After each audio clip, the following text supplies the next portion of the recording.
Donc voilà, moi j'ai une question très brève dont on a parlé avec Hannah, la coach référente, c'est te poser la question directement à savoir comment créer un cash flow avec un bouquin, tout simplement. Ça peut être complexe. En tout cas, moi, ma crise, elle est là. Regarde, on en a discuté sur le projet de l'un d'entre vous il n'y a pas longtemps. C'est une personne qui était quelqu'un qui était, on va dire, un artiste, qui savait faire plein de trucs, et dans son projet, il y avait un bouquin. Et la première étape, il voulait lancer son bouquin.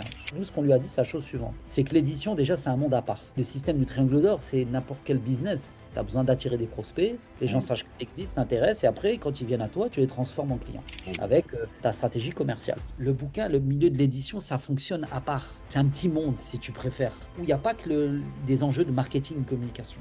C'est un petit milieu où les gens se connaissent, donc c'est un peu biaisé. Et le truc, c'est quoi? C'est qu'il y a très peu de gens, on les appelle des écrivains célèbres, il y a très peu de gens qui sont capables de vendre des best-sellers comme ça du jour au lendemain. Ils gagnent beaucoup d'argent avec leurs livres. Il y a plein de gens, regarde, même des gens célèbres, qui sont d'abord à l'origine des sportifs, des acteurs, etc. Ils vendent un livre, c'est pas pour gagner de l'argent, c'est pour travailler leur branding, c'est pour travailler leur autorité. Ça peut être un rouage de ton écosystème qui va t'apporter l'autorité, donc pour ton marketing, ça sera un appui très puissant.